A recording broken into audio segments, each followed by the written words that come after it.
Hello दोस्तों, नमस्कार। हमारे चैनल शिक्षा 24/7 में आपका स्वागत है। दोस्तों, हम UP TET previous question paper आपके साथ शेयर करेंगे। दोस्तों, क्योंकि प्रीवियस पेपर बहुत महत्वपूर्ण है।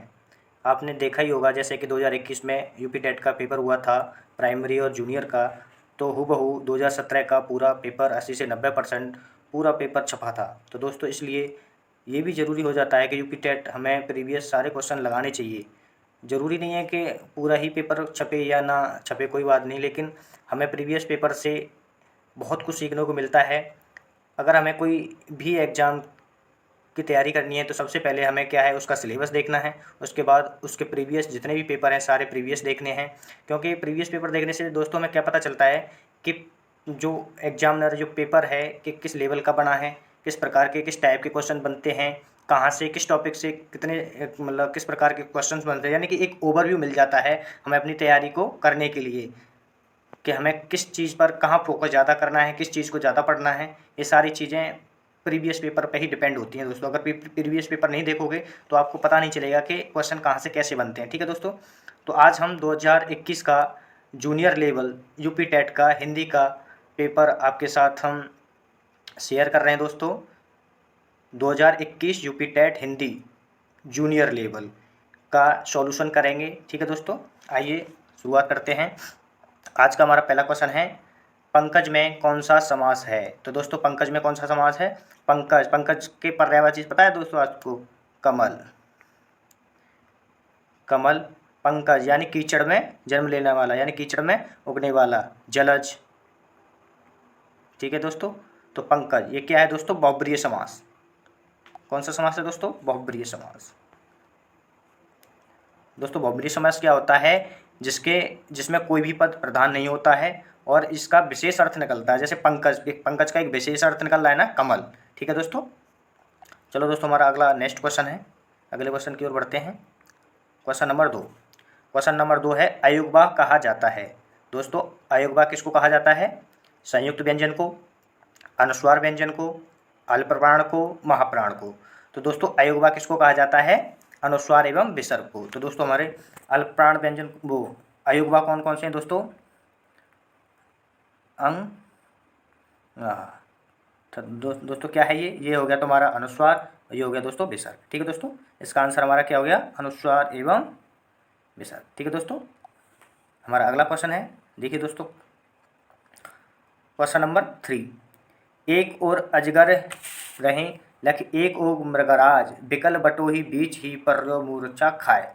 तो दोस्तों, इसमें क्या है कि ऐसी कोई चीज़, अजगर देख लख एक मृगराज, यानी एक और अजगर देखते हैं और एक और क्या है, सिंह को देखकर बिकल बटोही बीच में ही पर मूर्छा खाए, यानी कि इनको देखकर बीच में ही मूर्छा खा के गिर जाता है। यानी कि भयानक, वो दृश्य भी भयानक होता है कि एक और अजगर है और एक और मृग है, तो मूर्छा खा के गिर जाना, ये कौन सा अलंकार होगा दोस्तों?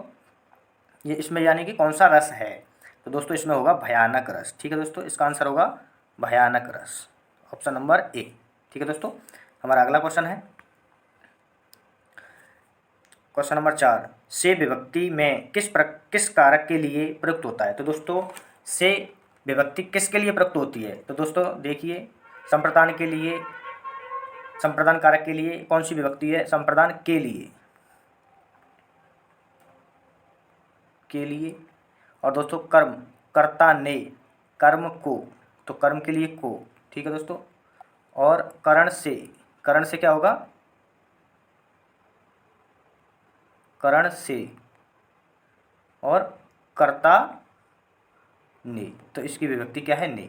ठीक है दोस्तों, तो इसका आंसर क्या होगा? कर्ता ने कर्म को करण से, संप्रदान के लिए करण से, इसका आंसर होगा सी, करण से। ठीक है दोस्तों, हमारा अगला क्वेश्चन है, हमारा अगला क्वेश्चन क्या है दोस्तों?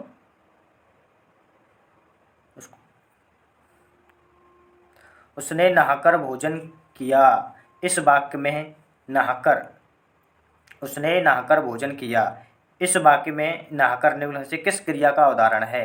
तो दोस्तों, पहले एक क्रिया होती है नहाकर, फिर दूसरी क्रिया हो रही है भोजन किया। तो दोस्तों, इसमें क्या है?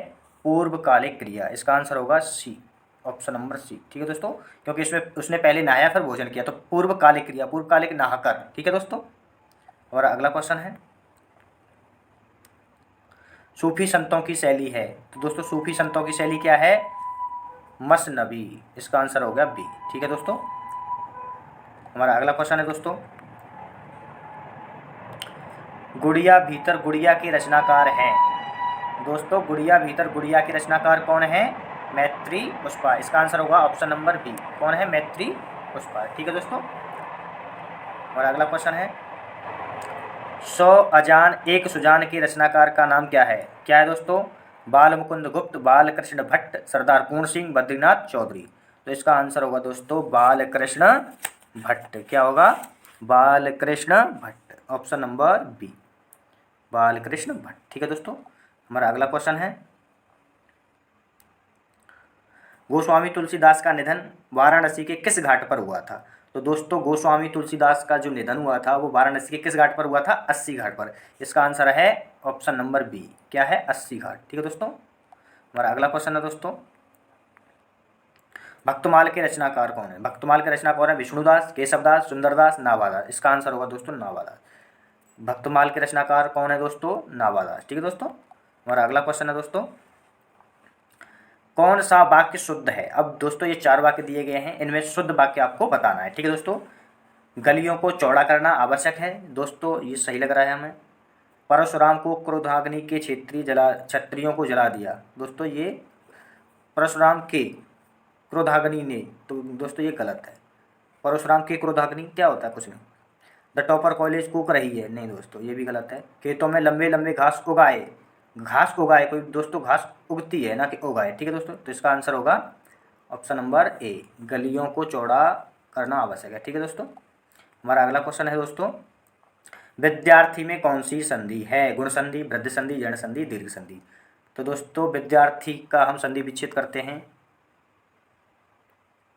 विद्या धन अर्थी। ठीक है दोस्तों। तो इसमें दोस्तों किस किस का मेल हो रहा है? आ प्लस अ, तो बराबर क्या आएगा दोस्तों? आ। तो इसमें कौन सी संधि होगी? दीर्घ संधि। इसका ऑप्शन हो गया दोस्तों दीर्घ संधि। ठीक है दोस्तों। हमारा अगला क्वेश्चन है, कानन का पर्यायवाची शब्द है। तो दोस्तों कानन का पर्यायवाची शब्द होगा वन, विहिप, इनमें से कोई नहीं। तो इसका आंसर होगा दोस्तों वन, ऑप्शन नंबर ए। ठीक है दोस्तों। हमारा अगला क्वेश्चन है, वाक्य विग्रह का अर्थ है। दोस्तों वाक्य विग्रह का अर्थ है, इसका आंसर क्या होगा? क्या होगा दोस्तों बताइए जल्दी से। वाक्य खंडों को अलग अलग करके उनका संबंध बताना, वाक्य रचना करना, संधि और समास बताना, शब्दों को जोड़ना। तो दोस्तों इसका आंसर होगा वाक्य विग्रह, यानी वाक्य खंड को अलग अलग करके उनका संबंध बताना। तो इसका आंसर होगा दोस्तों ए ऑप्शन। ठीक है दोस्तों। चलो दोस्तों नेक्स्ट हमारा क्वेश्चन है, बिनु पग चले सुन बिन काना, कर बिनु कर्म करे बिन नाना। यानी बिनु पग चले सुने बिन काना, यानी कि बिना पैरों के चलता है और बिना कानों के सुनता है। सुने बिन काना, बिना कानों के सुना जाता है।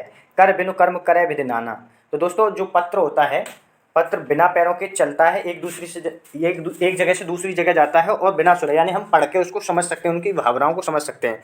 तो दोस्तों इसमें किस प्रकार का अलंकार है दोस्तों? विभावना अलंकार। कौन सा है? विभावना अलंकार। ठीक है दोस्तों। हमारा अगला क्वेश्चन है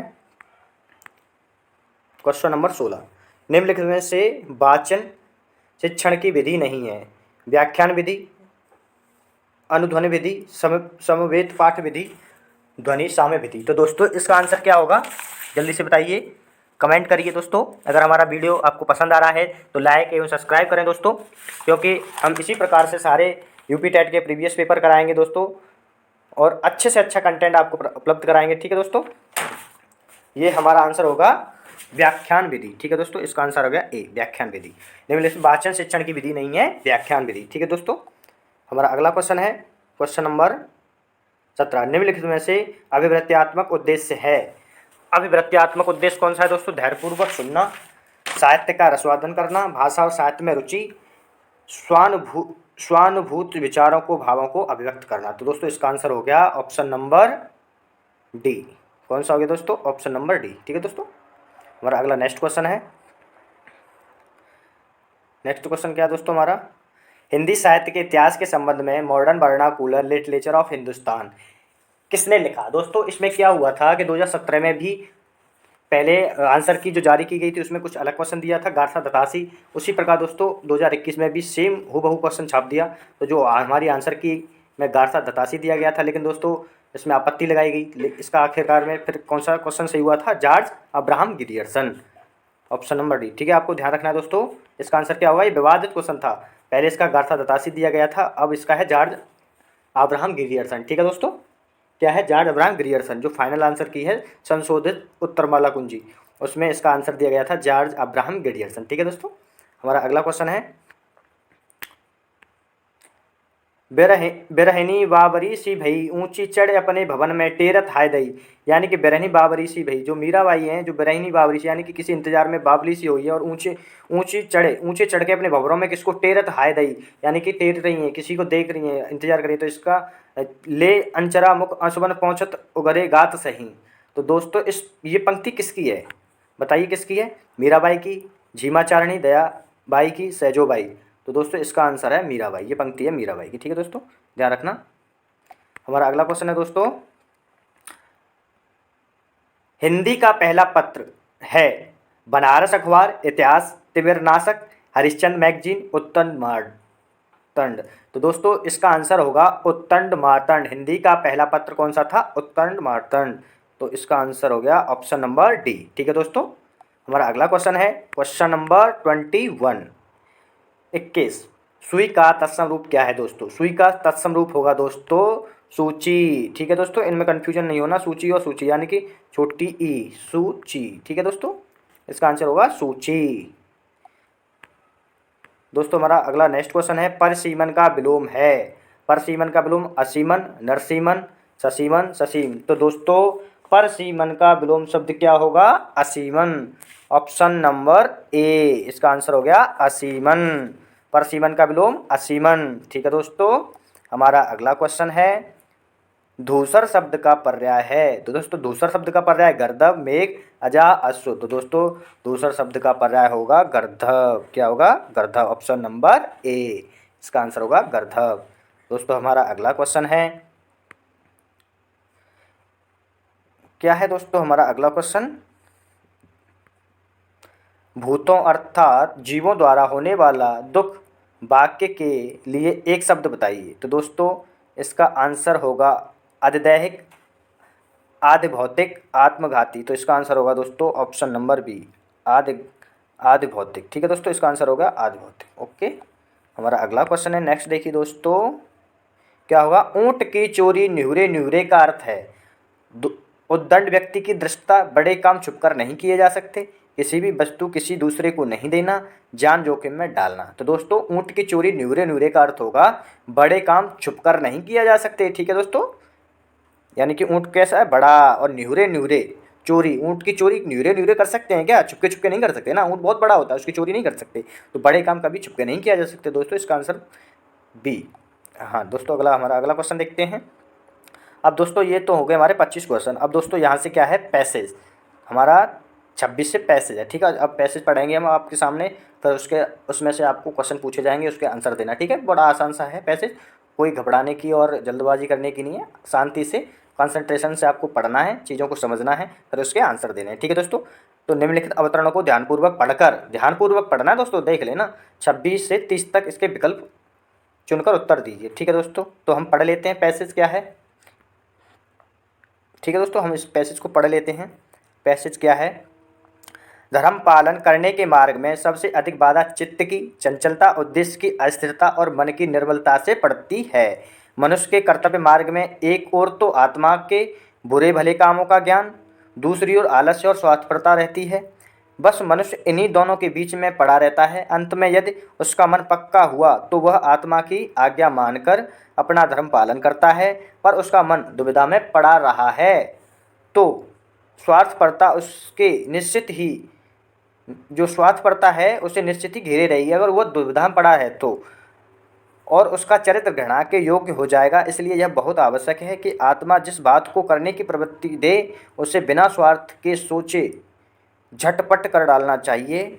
इस संसार में जितने बड़े लोग हुए हैं सभी ने अपने कर्तव्य को यहाँ कर्तव्य को क्या माना है? श्रेष्ठ माना है। क्योंकि जितने कर्म उन्होंने किए उन सब ने अपने कर्तव्य पर ध्यान देकर न्याय का बर्ताव किया। जिन जातियों में यह गुण पाया जाता है वही संसार में उन्नति करती हैं और संसार में उनका नाम आदर से लिया जाता है। जो स्वार्थ होकर अपने कर्तव्य पर ध्यान नहीं देते वे संसार में लज्जित होते हैं और सब लोग उससे घृणा करते हैं। जो लोग स्वार्थी होकर अपने कर्तव्य पर ध्यान नहीं देते वह संसार में लज्जित होते हैं और सब लोग उनसे घृणा करते हैं। ठीक है दोस्तों, आइए हमने पैसेज पढ़ लिया, अब इसके आंसर हम देखते हैं। तो दोस्तों इसका आंसर है, इसके क्वेश्चन है, धर्म पालन करने में बाधा डालने वाली प्रवृत्तियाँ कौन सी हैं? आलस की अधिकता, धर्म का ज्ञान होना, जानकारी की कमी, कमजोर मन, उद्देश्य का निश्चिंत न होना तथा चंचल मनोवृत्ति होना। तो दोस्तों इसका आंसर होगा ऑप्शन नंबर डी। ठीक है दोस्तों, इसका आंसर होगा ऑप्शन नंबर डी। हमारा अगला क्वेश्चन है 27 संसार के बड़े बड़े लोगों ने सबसे श्रेष्ठ माना है। तो दोस्तों सबसे श्रेष्ठ किसको माना है? परोपकार को, सदाचार को, अपने कर्तव्य को, उत्तम चरित्र को। तो दोस्तों इसका आंसर माना है अपने कर्तव्य को। जो संसार में बड़े बड़े लोग हैं ना, उन सब ने श्रेष्ठ किसको माना है? अपने कर्तव्य को। देखो पैसेज में, हम इस पैसेज में भी दिया है दोस्तों, देखो जो जितने भी कर्म किए उनसे सब ने अपने कर्तव्य पर ध्यान दिया है। ठीक है दोस्तों, मिल गया। अब दोस्तों हमारा क्वेश्चन नंबर है 28। निर्मलता शब्द में उपसर्ग और प्रत्यय का चयन करना है आपको। तो निर्मलता में प्रत्यय कौन सा होगा और उपसर्ग कौन सा होगा? ठीक है, देखो भैया, ये तो हो गया भैया तुम्हारा उपसर्ग। ठीक है दोस्तों, और ये तुम्हारा बल हो गया मूल शब्द और प्लस ता, ये तुम्हारा उपसर्ग हो गया दोस्तों। तो इसका आंसर हो गया दोस्तों ऑप्शन नंबर डी। ठीक है दोस्तों हमारा अगला क्वेश्चन है, कायर की भाववाचक संज्ञा क्या है? अब कायरपन, कायरता, अकायरता, कायरत्व। तो दोस्तों कायर की भाववाचक संज्ञा क्या होगी? कायरता, यानी उसमें किसका भाव है? कायरता का, ऑप्शन नंबर बी। ठीक है दोस्तों अगला क्वेश्चन है, अपना मतलब निकालने वाले के लिए उचित शब्द, यानी कि अपना मतलब निकालता है। स्वार्थपरक, स्वार्थपरता, कुटिल, स्वार्थी। तो दोस्तों इसका आंसर होगा स्वार्थी। तो दोस्तों अपना मतलब निकालने के लिए उचित शब्द होगा स्वार्थी। जो अपना सोचता है, अपने काम निकालने की बात करता है, वो स्वार्थी होता है दोस्तों। ठीक है तो दोस्तों हम आशा करते हैं कि आज का हमारा वीडियो आपको पसंद आया होगा। तो दोस्तों आपको हमारा वीडियो पसंद आया है तो हमारे यूट्यूब चैनल को शिक्षा 24/7 को सब्सक्राइब करें, लाइक शेयर एंड कमेंट करें और अपने सभी दोस्तों को शेयर करें, जिससे कि हमारे चैनल से सभी लोग जुड़ें और अच्छे से अच्छे अपनी तैयारी को कर पाएँ। और जल्दी से जल्दी हम आशा करते हैं कि आप अपनी सफलता को प्राप्त करें। दोस्तों हमारे चैनल को सब्सक्राइब कर लें, क्योंकि हम आगे भी ऐसे ही अच्छे से अच्छी वीडियो लाएंगे और सारे प्रीवियस यूपी टेट के जितने भी क्वेश्चन होंगे सारे हम आपके सामने कराएंगे। ठीक है दोस्तों, थैंक यू, धन्यवाद, जय हिंद, वंदे मातरम।